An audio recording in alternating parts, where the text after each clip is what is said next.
is a thing that I worry about sometimes. When I'm writing a book and I don't really connect with the main character that I'm writing, I worry that the book is gonna suck, gonna be just boring and kind of detached. But here's another thing I worry about. When I am loving the main character and I'm obsessed with them, then I'm afraid I might love them too much. There is something just inherently cringy about loving your main character, or any of your characters rather, too much.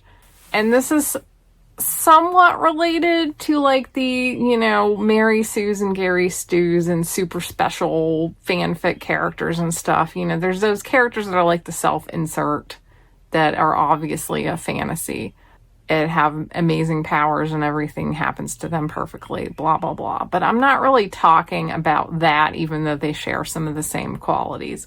I'm talking about a character that is very richly developed, very nuanced, but at the same time, the writer just loves them so much. So let's talk about that. The first time that I became aware of this is when I was reading the ElfQuest comics. When I was a tween teenager, the main character of ElfQuest is Cutter. He's a great character. He has a lot of development. He has a lot of detailed background. He has a lot of things he grapples with. He is a good character, a good main character, I would say. But at the same time, Wendy Pini, the creator, was very open about the fact that he was her favorite. And it was also very obvious that he was her favorite, that he was kind of her.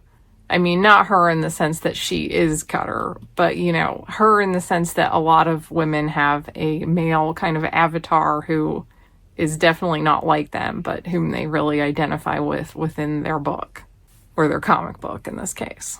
This is not to say that this is always a gender swap thing, that this is only women creating men. It definitely also happens with women creating women and men creating men and men creating women. It happens across all gender identities.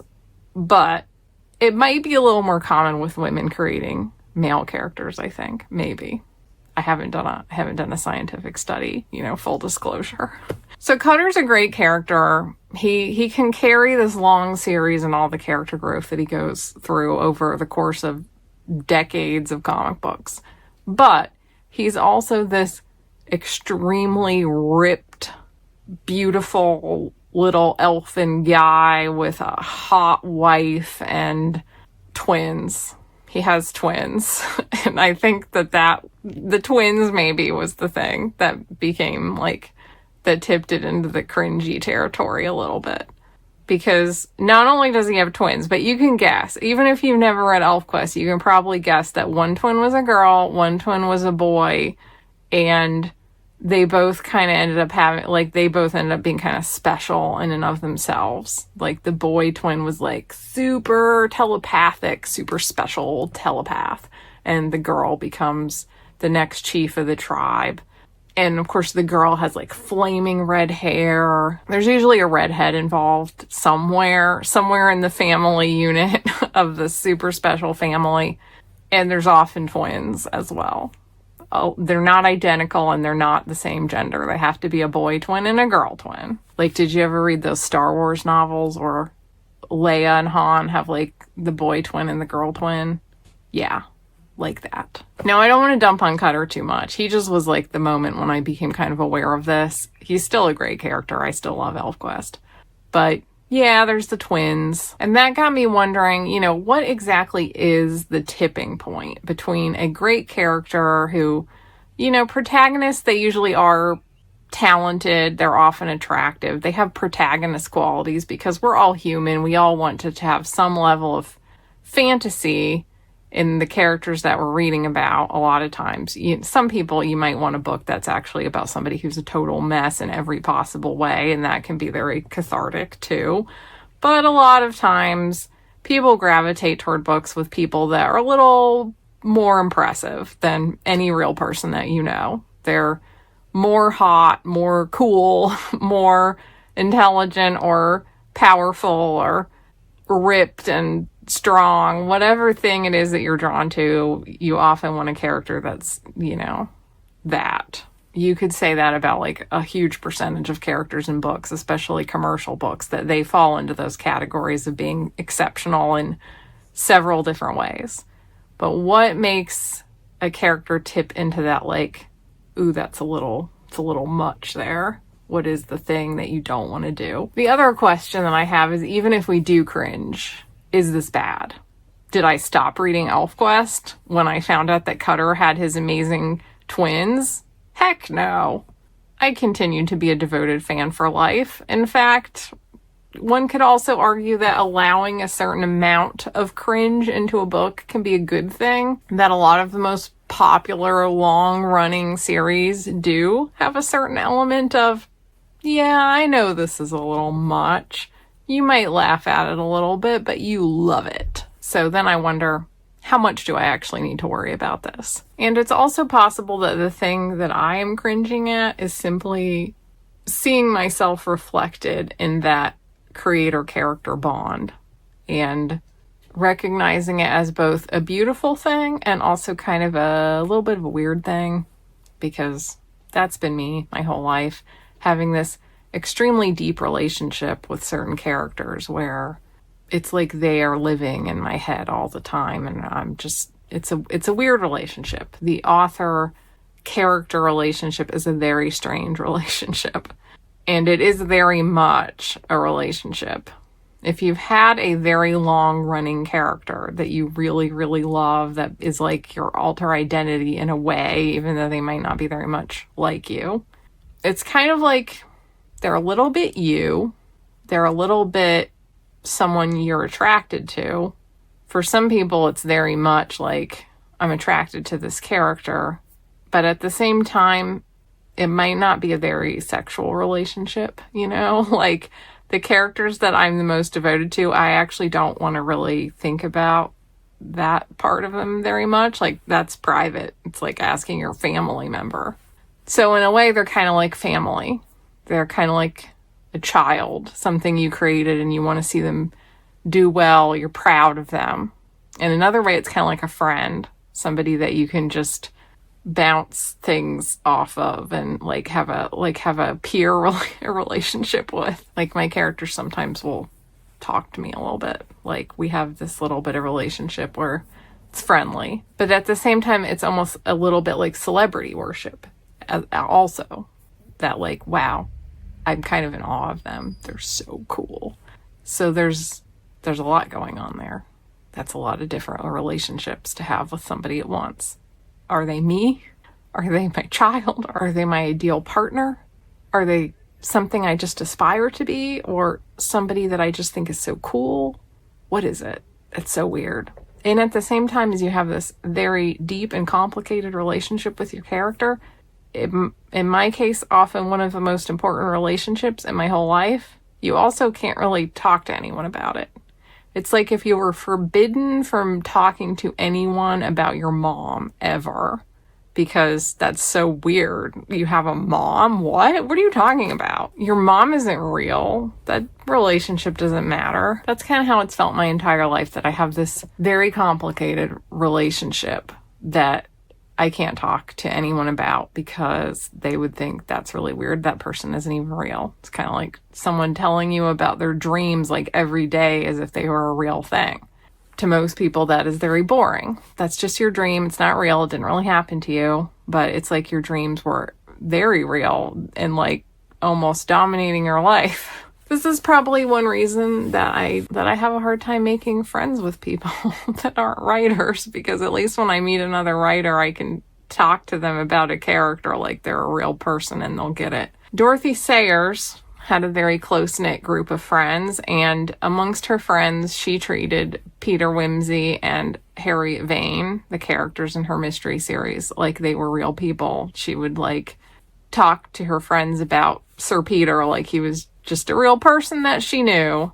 And while I was reading that book about Dorothy Sayers and her friends group, I related to Dorothy immensely and also thought, wow, what great friends. So that's kind of the backdrop with which this all takes place. And the reason that I want to note that this is not the same as like the self-insert character or the Mary Sue or just the fanfic fantasy is because just like with Peter Whimsy, the characters that I've had this kind of bond with are definitely not just me, and they often do have like a lot of flaws and foibles and like very richly realized history. They feel like they walk into my brain and surprise me. They just show up like they're living people, and I don't think that's quite the same as the character you invent to kind of be you living out your fantasy life. So I kind of went back and forth mentally. Like, are Bella and Edward... Clearly Stephanie Meyer loves Edward, definitely, and I would assume she really likes Bella too. Is Bella just a self-insert, and is Edward just her ideal boyfriend?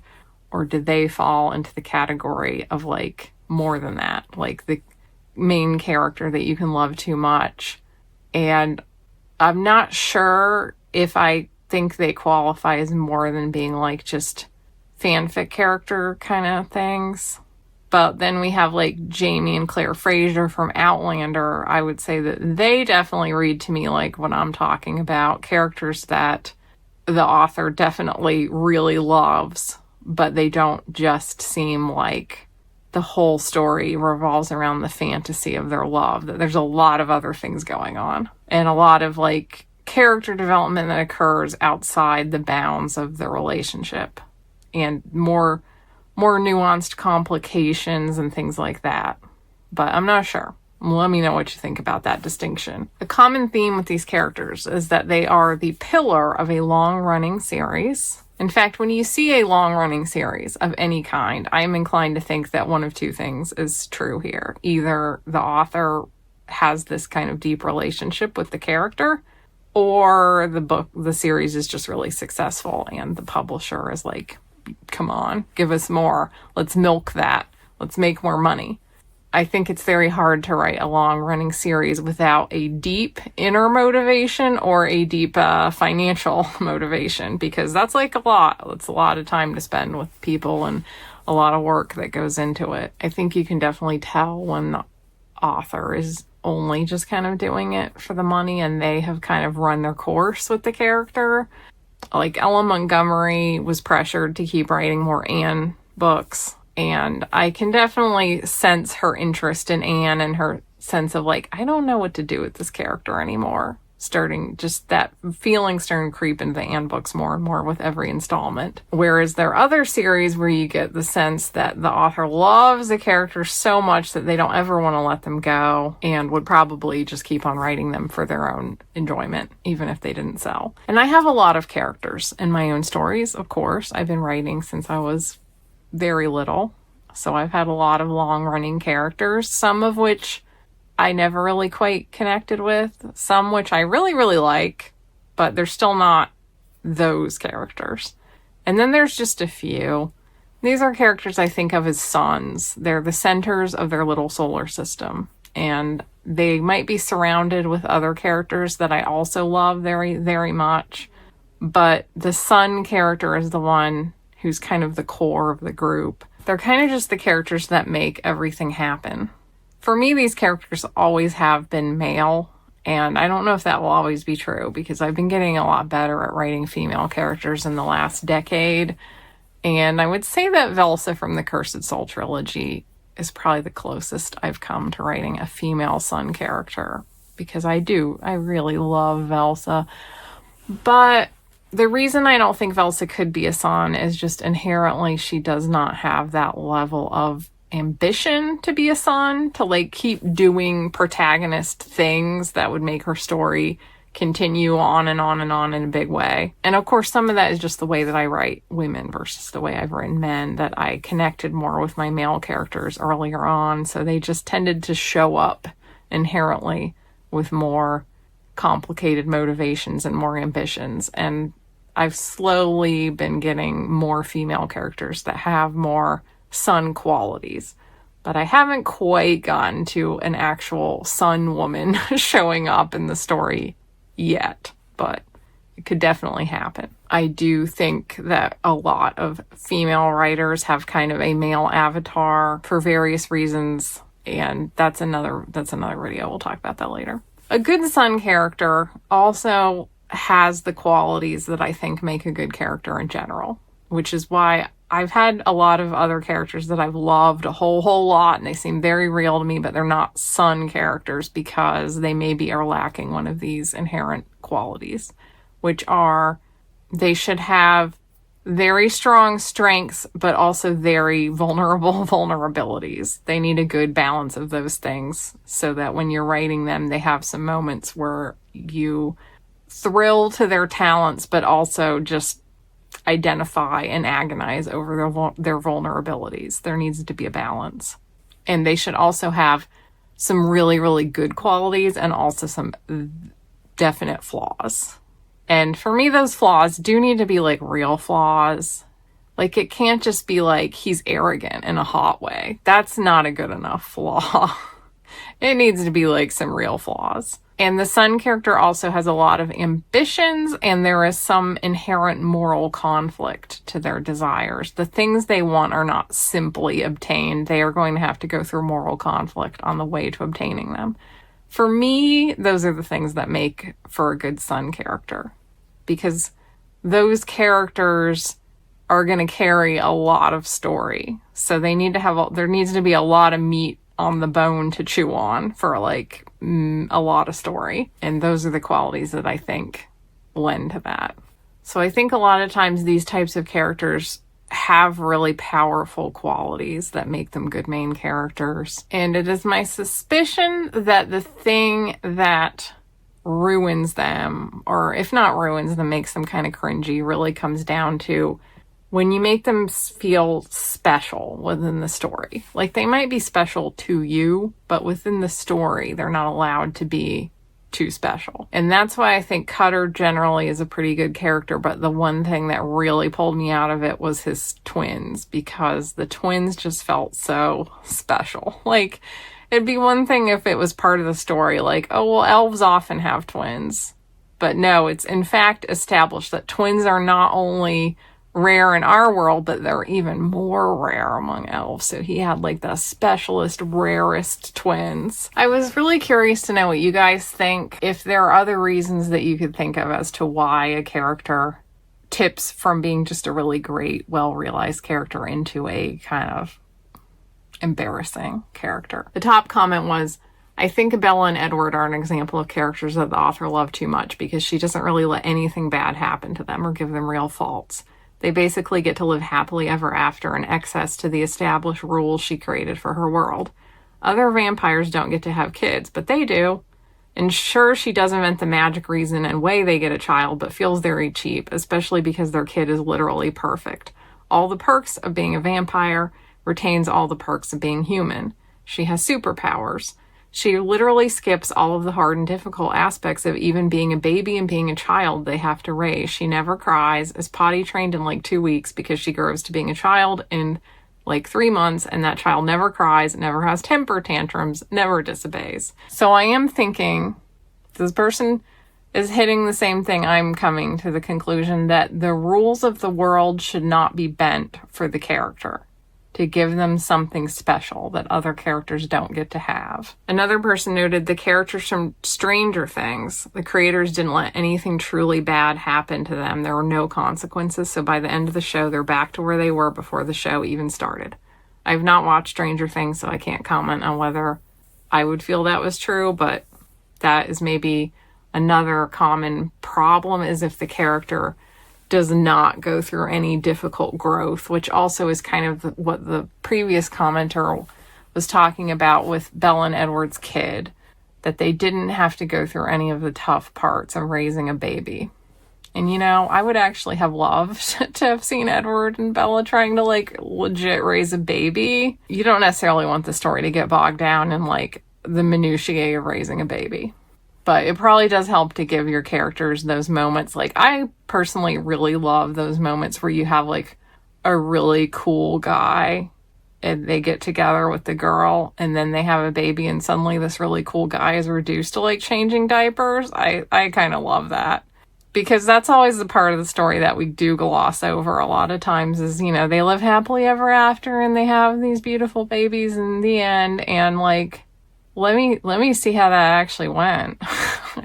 How did their relationship hold up over the infant and toddler years? Let's see a little taste of that. Why don't we? Somebody else pointed out the opposite. There was this manga that had a really popular mentor type character, but the author came out saying how much they disliked this character and disliked how popular he got. Hell, the character was his wife's favorite.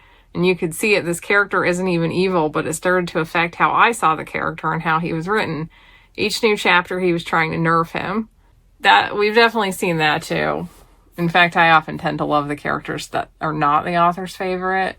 Speaking of ElfQuest, one of my favorite characters was One Eye, a character that Wendy Pini seemed to not like to the point where he didn't even get like a real name. His name was just based on an injury he incurred, whereas everybody else got cool names like Strongbow and stuff.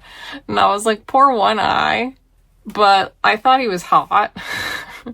And a lot of the fans agreed, clearly, because a couple of times she ended up saying, like, oh, I don't know why you guys love One Eye so much. She clearly did not think he was that hot for an elf, but some of us were into it. So that happens. And that's one reason I really try to not even let characters that I don't like into my core story, because I'm afraid of that happening. If I write somebody that I actually don't like and everybody loves them, I'm going to be like, damn it, I gave you all these good characters and you end up liking the one that I don't like. So I try to make sure I like everybody enough to be at peace with that outcome. Then we have, I think the point where the author's attachment to a character starts to become a problem is less about the character and who they are and more about how the author frames them or bends the narrative around them. An example of this is Layla from The Savior's Champion. I hate when authors write every character we're clearly meant to like to be instantly worshipping the main character while demonizing any and every character who isn't immediately in their corner, often disproportionately. That also extends to how much empathy and forgiveness the author is willing to extend to their own characters, especially when it comes to transgressions committed against the protagonist versus literally anyone else, or how much judgment and punishment different characters face for their flaws. Sometimes even the exact same flaws, depending on whether they're among the author's golden children or black sheep. And I had mentioned Lestat. Somebody else said Lestat was beyond that point for sure. The latter books of the Vampire Chronicles are for Lestat lovers in particular. I guess too much is when the main character is too centered. Like giving plenty of time to let other characters shine would make the love for that certain character less overbearing. I do think this is one thing that ElfQuest did do really well, is that there's a lot of time for side characters, and Cutter is never overbearing, I don't think. So even if he has a few moments that are a bit cringy, the fact that the full cast gets a lot of time and that a lot of side characters get rich subplots, even One Eye character Wendy Pini clearly didn't care about that much, he still had some moments to shine. So I think that really helps ElfQuest to kind of overcome some of its embarrassing main character moments. Another comment was Thomas from The Maze Runner. He was good at absolutely everything, even when he was stumbling and bumbling around, and even though everyone else in the book was really mean to him at first.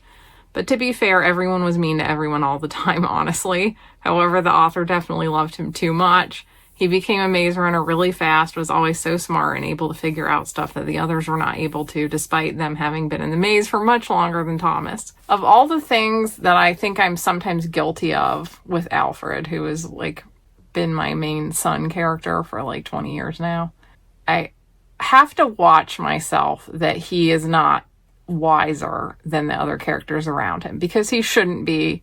He has a very good cast of people around him, and Alfred has a lot of flaws. I'm not overly worried that he's not flawed and makes mistakes enough, but sometimes I'll realize when I'm writing his dialogue that he's always kind of saying like wise things. The other characters are giving them advice, and I'll kind of go back and be like, no, sometimes they need to be telling him like he fucked up, you know? And so that comment really resonates with me, that like the character who's good at everything when even when he's stumbling and bumbling around, that is something I have to watch out for with Alfred, is that his stumbling and bumbling moments are real, and that other characters, and I mean like emotional stumbling and bumbling too, like moments where he's kind of dense or oblivious or a little callous to other people. I try to make sure that other characters have moments where they give him advice and he's like, oh, yeah, you're right. Or maybe he's a little resistant to it, because that's realistic. But it is a little easy to fall into the trap of having your main character always kind of have just like a little bit of enhanced perception versus the characters around them. Anyway, there were a lot of good comments. I don't want this video to get too long, but I think those were some really good points of pitfalls to avoid when you love a character a lot. So I think the things that I personally am trying to avoid are the like wish fulfillment, overpowered type stuff, having the most super special powers, being like excessively attractive, you know, immortality, special kids, twins, things like that. Just any of that stuff that's like the rules of the whole universe are bent just to make that character like more awesome than anybody else. But these are main characters. They're allowed to be a little bit special. Part of the reason that we read a lot of times is because we yearn for things that feel impossible. We want to imagine ourselves as being someone cooler than we actually are. We want to imagine that our vulnerabilities actually make us more awesome. We want to imagine that we have the power to control things in our world that feel scary. And through characters, we can kind of vicariously reach some of that fulfillment. So a lot of times main characters do have an element of that. The main thing is, I think, just thinking about balancing it and not having it just be, you know, the person is the hottest and the most powerful and has the most perfect kids and like everything is always perfect for them. So I'd say some things that I think of to make these most beloved characters a little less cringe. Be very cautious with twins and children in general. Try not to write the most amazing, beautiful children ever. That is definitely one of the cringier things that can happen that I often feel is like the worst part of a lot of these stories. Like I'm there for the initial character and how cool they are, and then they have kids and I'm like, nah, I don't know about that. I don't like the kids as much as the original character. Like you gotta sell me on these kids like on it in a different way than the main character, because they start out as kids. And I just don't buy that kids are like that amazing. Like they've got to earn it because we got to know them at a younger age. Other things to be cautious with are immortality, white hair on a young person, purple eyes, crazy powers, you know, those kind of things that just scream this was the super special character. The red hair too. Red hair or white hair. Pick one. There's always a white hair and a red haired person in like every story. The vulnerabilities need to feel real. The flaws need to feel kind of real.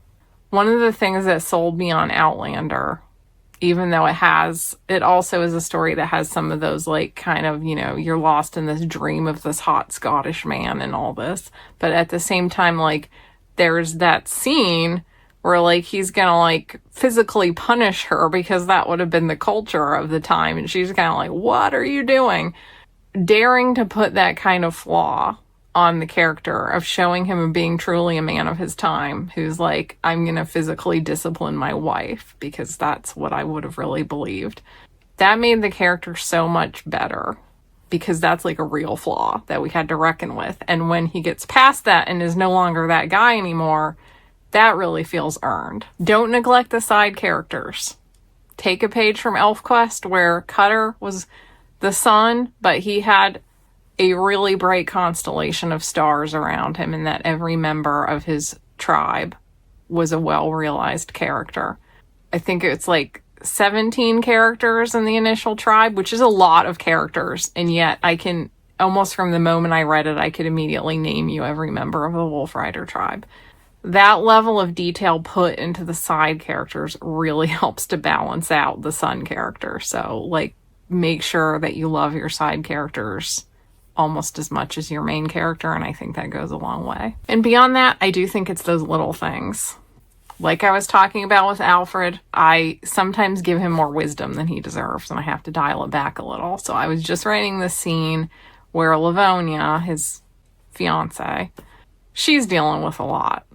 And he's been there, like, he's been giving her advice because he's definitely had a more worldly life than her. So it's not unearned for him to have some perspective that would be useful to her. But at the same time, she definitely, sometimes I forget because she's not the son, that she has her own kind of wisdom, that she's lived in a culture that has a lot less like superficiality, and she is sometimes able to penetrate his bullshit and give him advice or just tell him like, what are you doing? But sometimes I tend to give him a little more wisdom than her. So I have to be careful about that. And I just wrote a scene where he's giving her advice. And then I'm like, no, I'm going to have her then give him advice. So I'd say like, it's hard to catch every little thing, but try to just be aware that like your character should not always be the one that's totally on top of the situation. Sometimes they are a little lost, like any other person. If you give them moments where they genuinely are kind of screwing up and they don't even know it, someone else has to kind of come in and tell them like, look, man, what are you doing here? Those are the kind of vulnerabilities that can feel real, or the real flaws like we see in Outlander. I think those kind of moments go a long way to making the character work. Oh my gosh. I would really like to know your thoughts on this topic because I am so fascinated between like the psychology of writers and their creations. It's just always been one of my favorite topics. Do you have any long-running son type characters? Have you written any characters that you think in hindsight they were kind of cringy? What was cringy about them, and what did you do did you reel them in? Did you throw them away and just start with a new character? Or what do you do about that evolution, which we all go through? Usually our first beloved character is always pretty cringy. And what about characters like this in works that you've read, or also, TV has these kind of characters too. Other mediums, manga, pops up other places too.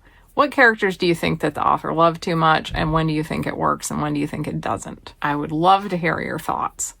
If you'd like more from me, my members get 2 bonus videos a month voted on by you guys, and those can be accessed through my YouTube memberships, Substack, and Patreon. I also recommend you join my Substack anyway for my weekly free updates, at least semi-weekly. If you'd like to read any of my books, my Hidden Lands are the ones that have my most beloved characters, my most delightful, well-realized, yet possibly a little cringy at times characters. Please enjoy. There's a link in the description. I post every Sunday and sometimes on Wednesdays, and I thank you all so much for watching and being here. See you next time. Bye.